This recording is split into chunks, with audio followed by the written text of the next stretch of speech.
아는 낯익은 얼굴들이 있었습니다. 그래서 사진을 한참 들여다보다가 이런 생각이 들었어요. '나는 살면서 얼마나 많은 것을 받고 살아왔는가. 그리고 그 받은 것들 가운데 얼마나 많은 부분들은 내가 좀 잊고 살아가고 있는 것은 아닌가.' 그런 생각이 들었습니다. 많은 사람들이 지금 요즘에 그런 얘기를 합니다. 인류 역사상 지금처럼 풍요로운 시절은 없었다고 말을 합니다.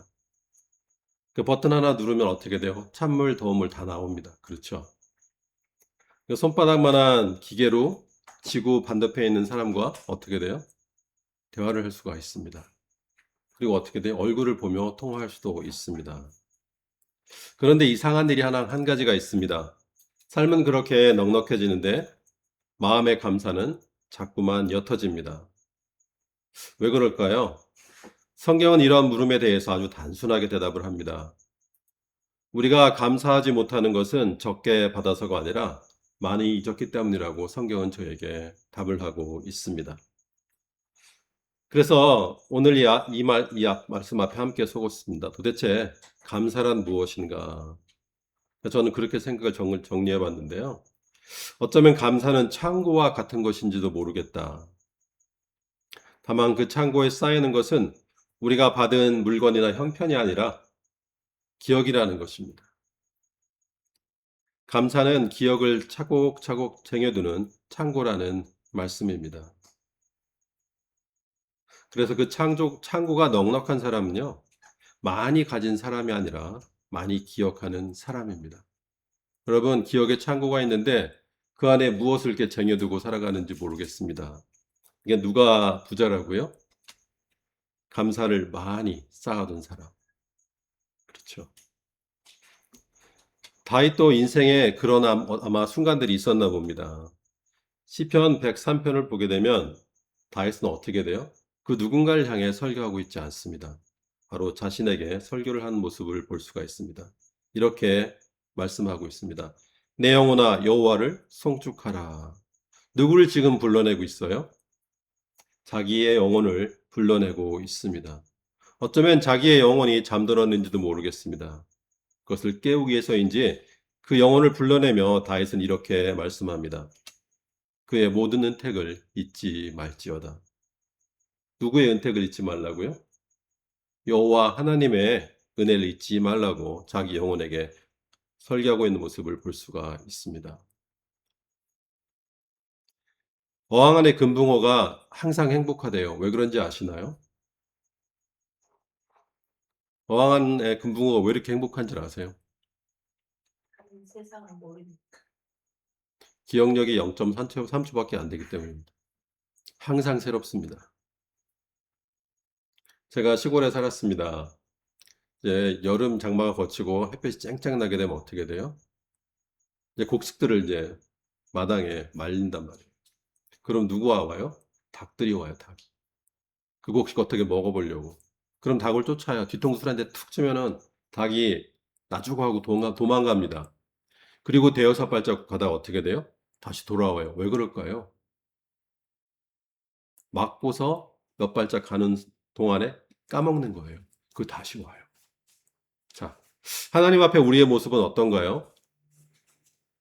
아마 저는 금붕어보다 못한 것 같아요. 그 닭보다도 못한 것 같아요. 너무 쉽게 잊습니다. 그래서 다윗은 자기 영혼을 흔들어 깨워야 한다고 말씀하고 있는 것입니다. 여기에 감사의 오래된 비밀이 숨어 있습니다. 감사라는 것은요, 새로운 축복이 도착하는 순간 시작되는 것이 아니라는 것입니다. 이미 받은 은혜를 다시 기억해내는 자리에서 비로소 시작되는 것이 무엇이라고요? 감사라는 것입니다. 저희가 이렇게 말하는 적이 있었는지도 몰라요. 야, 이것만 해결되면 하나님 감사하겠습니다. 형편이 요것보다 조금 나아지면 그때는 감사하겠습니다. 하지만 하나님은 저에게 다른 순서를 말씀하고 있습니다. 어떻게 하라고요? 먼저 기억하라고. 먼저 뭐 하라고요? 먼저 기억하라고 말씀하고 있습니다.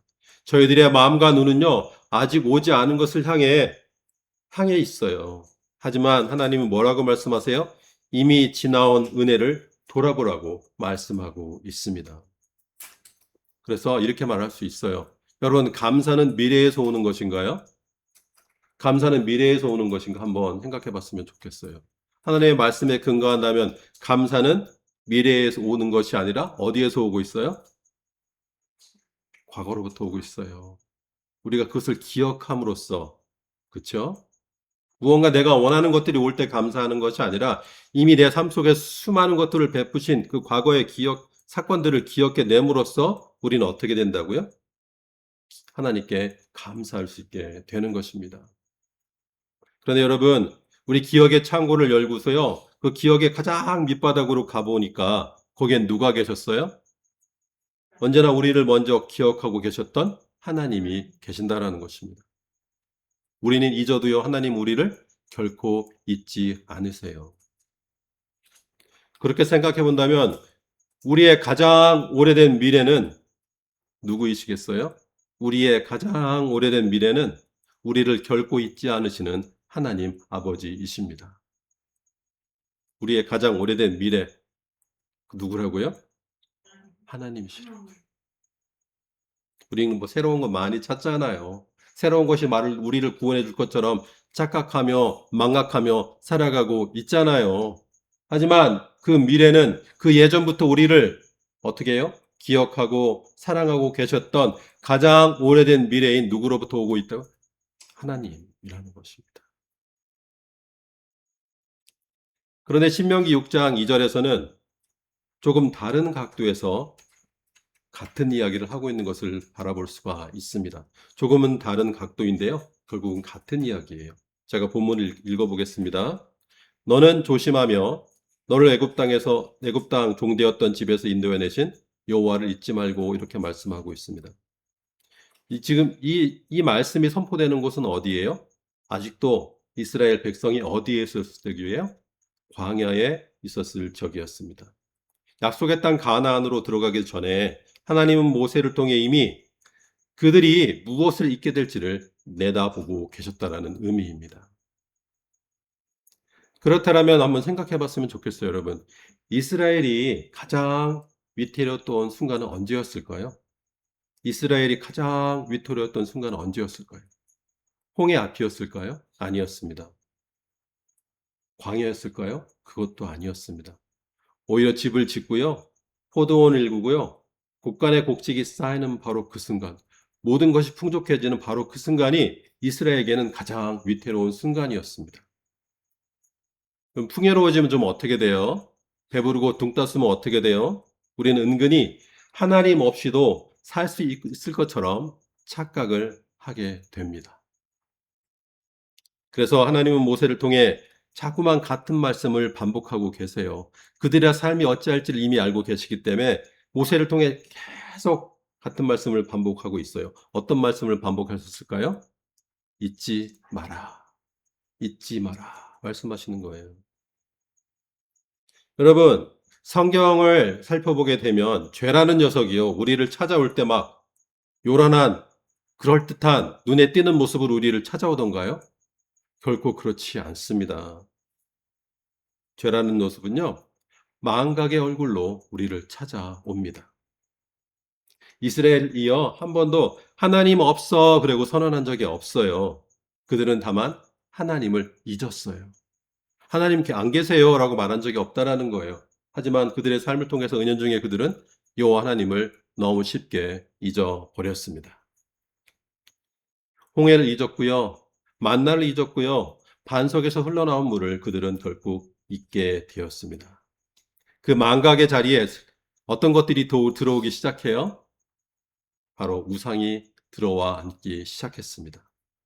그 감사가 빠져나간 자리에 교만이 스며들기 시작했고요. 교만이 스며든 자리에 결국 우상이 자리를 차지하게 되었습니다. 그런데 이 모든 것의 시작은 무엇이었다고요? 하나님을 잊는 것이었습니다. 기억하지 않는 것이었습니다. 그 죄의 시작이 바로 망각이었습니다. 여러분, 아삽의 시편 77편 잘 아시잖아요. 그렇죠? 아삽은 아주 어두운 절망 가운데 있었습니다. 그런데 그는 17절에서 뜻밖의 고백을 하는 것을 볼 수가 있습니다. 어떤 고백을 하게 돼요? 곧 여호와 일들을 기억하며 주께서 옛적에 행하신 기이한 일을 기억하리이다 하고 이렇게 고백하고 있는 것을 볼 수가 있습니다. 자신의 상황이 바뀌었나요? 안 바뀌었나요? 자신의 상황이 바뀐 것은 아무것도 없어요. 달라진 게 아무것도 없어요. 여전히 문제는 그 자리에 있었어요. 그런데 아삽의 그 속사람은 조금씩 달라지기 시작했습니다. 무엇인가요? 그 이유가 바로 기억했기 때문입니다. 주께서 행하신 일을 기억하며 옛적에서 행하신 귀한 일들을 기억하리라 하는 그 순간부터 상황은 달라지지 않았지만 아삽의 속사람은 조금씩 달라지기 시작했습니다. 이런 관점에서 바라보자면요. 신앙이라는 것은 어쩌면 미래의 약속을 붙드는 일 이전에 지나온 은혜를 되짚어보는 일인지도 모르겠습니다.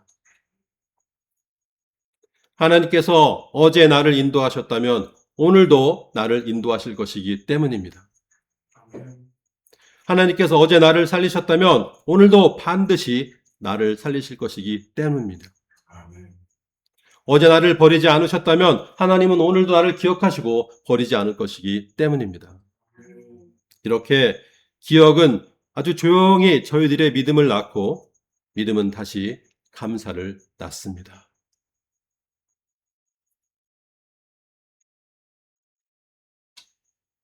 여러분, 특히나 구약 성경을 가만히 들여다보면 하나님은 어떻게 돼요? 기념하는 일에, 기억하는 일에 마음 쓰시는 것을 저희가 볼 수가 있어요. 구약 보면 뭐가 그렇게 많아요? 절기가 많죠, 절기. 6월절, 이렇게 절기들이 참 많아요. 그렇죠. 절기할 때 절자가 뭐예요? 마디절자예요, 마디절자. 마디절자. 그렇죠? 절기, 시간의 마디란 뜻이에요. 하나님께서는 절기를 주시고 이것도 안 지키면 혼낼 거야. 그런 것이 아니었단 말이에요. 시간의 마디를 주시면서 그때 잠깐 삶을 멈추고 우리와 동행하셨던 그 하나님, 우리에게 은택을 베푸셨던 그 하나님이 하셨던 일들을 어떻게 돼요? 다시 호출해내고 회상해내고 기억함으로써 내가 누구인지 알도록 하는 은혜의 장치가 바로 뭐였어요? 하나님이 주신 절기였다라는 뜻입니다. 믿음의 마디들이에요. 그리고 하나님은 요단강을 건너고 나서 뭐를 세우게 하셨어요? 12돌을 기념비로 세우게 하셨습니다. 왜 그러셨냐는 얘기예요. 왜 하나님 그토록 기억에 집착하셨을까요? 왜요? 기억하지 않으면 우리가 어떻게 돼요? 온전히 살지 못하기 때문입니다. 기억하지 못하면 하나님의 사람으로 살지 못하고 변질되기 때문이었습니다. 그래서 하나님 은혜의 통로로 저에게 시간의 마디인 절기들을 주셨다라는 의미입니다. 시골에 살다 보니까요, 대나무 밭이 꽤 있었어요. 그럼 대나무 보게 되면 뭐가 있어요? 대나무가 아주 높이 자라게 되는데 뭐가 있어요? 마디가 있어요. 그 마디가 없으면 더 쭉쭉쭉 잘 자라고 이쁠 것 같은데 그 마디가 없으면 대나무가 하늘을 향해 곧게 자랄 수가 있어요, 없어요? 없죠. 마디가 없었다면 자기 키를 이기지 못하고 아마 스스로 무너졌을 거예요. 근데 대나무는 놀랍게도 그렇게 높이 자라는데 자랄 수 있었던 그 이유는 뭡니까? 바로 마디가 있었기 때문이에요. 살다 보면 우리 인생에 마디가 있을 때가 참 많잖아요. 그렇죠? 내가 바라던 대로 되지 않고 뜻하던 대로 되지 않았던 그런 때도 있었어요. 그런데 돌아보니까 그 마디는 어떻게 돼요? 자람을 멈추게 하는 자리가 아니었다라는 거예요. 오히려 그 자람을 붙들어주는 자리이기도 했었습니다. 절기도 이와 다르지 않습니다. 하나님 우리 신앙의 걸음마다 이런 마디를 숨겨 두셨습니다. 그 마디 앞에서 우리는 잠시 멈추고 하나님을 다시 기억하기 시작합니다. 그 마디들이 있었기에 우리는 결국 넘어지지 않았고 여기까지 살아올 수가 있었습니다. 그리고 그 마디, 그 매 순간순간마다 여호와 하나님께서 우리와 동행하셨음을 다시 기억할 수가 있습니다. 여호수아 4장에서도요. 그 같은 마음을 저희가 읽을 수가 있습니다. 요단강을 마른 땅처럼 건넌 뒤에 하나님은 명하세요. 어떤 명령을 하세요? 12개의 돌을 세우라 명령하십니다. 그리고 후반부에 가면 이런 말씀이 나와요. 그리고 훗날 자녀들이 아버지, 어머니, 이 돌들은 도대체 무슨 뜻이에요? 라고 물어올 거라는 거예요. 그럼 거기에 대해서 부모는 어떻게 돼요? 대답할 준비를 하고 있으라는 거예요. 그 대답의 내용은 뭐예요? 그 자녀들 앞에서 다시 한번 하나님께서 어떻게 그들을 찾아오셨고, 어떻게 그들과 동행하셨고, 어떻게 그들을 구원하셨는지 그 이야기를 다시 그들에게 들려주라고 말씀하라는 겁니다. 그렇게 본다라면 그 기념비는 뭐예요? 결국 우리를 위한 것이었어요. 그 여호와 하나님 잊지 말고 어떻게 돼요? 하나님을 기억하라고. 오늘 저희가 함께 예배의 자리에 모였습니다. 예배를 하면서 간혹 간증을 나누기도 합니다. 간증이 왜 소중해요? 기억을 나누기 때문입니다. 여러분, 왜 예배가 소중합니까? 그 기억을 새롭게 하기 때문입니다. 저희가 목청이 터져라 하나님을 찬양했습니다. 왜 찬양이 그토록 소중한가요? 그 기억을 다시금 노래로 되뇌이기 때문입니다.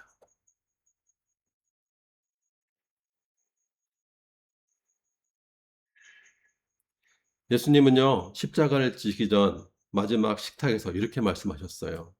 고린도전서 11장 24절이에요. 이것은 너희를 위하는 내 몸이니 이것을 행하여 나를 기념하라. 여러분, 구약부터 쭉 살펴보니까 어떻게 돼요? 복음의 말씀은, 좋은 소식은 처음부터 끝까지 어떤 이야기예요? 바로 기억의 이야기라는 것을 알 수가 있습니다. 저희는 예배를 드릴 때마다 다시 기억합니다. 예수 그리스도께서 나를 위해 오셨고, 예수 그리스도께서 나를 위해 고난을 받으셨고, 예수 그리스도께서 나를 위해 죽으셨고, 예수 그리스도께서 다시 살아나셨고, 예수 그리스도께서 다시 나를 위해 오신다는 것을. 이것을 잊는 순간 어떻게 돼요? 감사는 흔적 없이 사라지게 됩니다. 그러나 십자가를 기억하는 사람은, 십자가의 한량없는 은혜를 기억하는 사람은 그저 그 자리에 앉아 있을 수가 없습니다. 그가 받은 가장 큰 것은, 우리가 하나님께 받은 것들 중 가장 큰 것은 건강도 재물도 성공도 아니요, 바로 예수 그리스도이시기 때문입니다. 그 은혜를 기억하는 한 그 사람은 마르지 않는 감사의 우물이 하나 있는 셈입니다. 이 사실을 기억하는 한 우리는 영원히 감사를 멈출 수가 없습니다. 또 누가복음을 17장 보게 되면 유명한 이야기가 나와요. 10명의 나병 환자 이야기가 나옵니다. 10사람 똑같이 은혜를 받았지요. 10사람 모두 깨끗해졌어요. 그렇죠? 그런데 누가 돌아왔어요? 몇 명만 돌아왔어요? 한 사람만 돌아왔어요. 다 같은 은혜를 받았는데요. 9은 그냥 갈 길을 갔고요. 하나만 발걸음을 돌이켜 왔습니다. 차이가 뭘까요? 9명과 1명, 그 차이가 뭘까요? 생각해 봤으면 좋겠습니다. 네, 맞습니다. 차이는요, 받은 은혜의 크기가 아니라 그 은혜를 기억했는가에 있었다는 것입니다. 우리가 그 은혜를 기억한다면 가던 발걸음을 멈추고 되돌아서서 하나님을 향해 다시 나아가야 한다는 것입니다. 그리고 그 은혜를 감사하며 그 은혜를 찬양해야 한다는 의미죠. 살다 보면 불평하는 때가 있어요, 없어요? 없으셨죠, 한 번도? 불평하는 적이 한 번도 없으셨죠? 어떠세요? 저희가 자주 불평하는 것은 부족함을 기억하기 때문입니다. 무엇을 기억하기 때문이에요, 불평하는 이유는? 충분히 많이 주셨는데 그 은혜보다는 부족함을 더 기억하기 때문이고요. 저희가 자주 감사하지 못하는 것은 뭐냐면 상처를 기억하기 때문인 것 같습니다.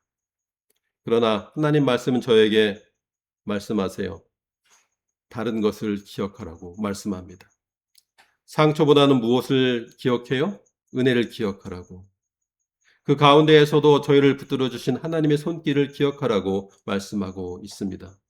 눈앞의 문제보다 우리의 구원을 위해서 오늘도 쉬지 못하고 일하시는 하나님을 기억하라고 말씀하고 있습니다.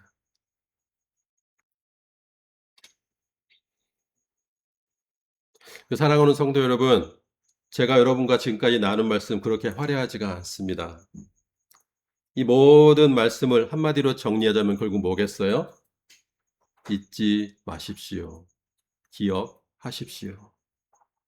여러분을 건져내신 그 은혜를 결코 잊지 마십시오. 눈물 가운데 나를 안아주셨던 주님의 손길을 결코 잊지 마십시오. 여러분의 기도에 응답하셨던 그 순간을 결코 잊지 마십시오. 그리고 지금 이 순간에도 여전히 여러분과 함께 하신다는 사실을 결코 잊지 마십시오. 감사는 얼마나 많이 받았는지에 따라 오는 것이 결코 아닙니다. 감사는 저희가 얼마나 깊이 기억하는가에 달려 있습니다. 제가 돌아가신 장인어른 짐을 정리하다가 말씀드린 것처럼 빛바랜 사진을 바라보게 되었습니다. 사진은 저에게 아무런 말씀을 하지 않았습니다. 하지만 그 사진을 오래 들여다보는 동안에 그 마음속에서 잊혀졌던 그 은혜들이 하나씩 되살아나는 것을 경험할 수가 있었습니다. 아마 저희의 신앙도 이와 비슷한 것 같습니다. 저희도 살다가 가끔씩은 걸음을 멈추고 저희가 지나온 자리를 가만히 들여다봤으면 좋겠습니다. 그럴 때 거기에 쌓여있던 은혜를 저희가 다시 발견할 수 있으리라 저는 믿습니다. 이제 말씀을 맺도록 하겠습니다.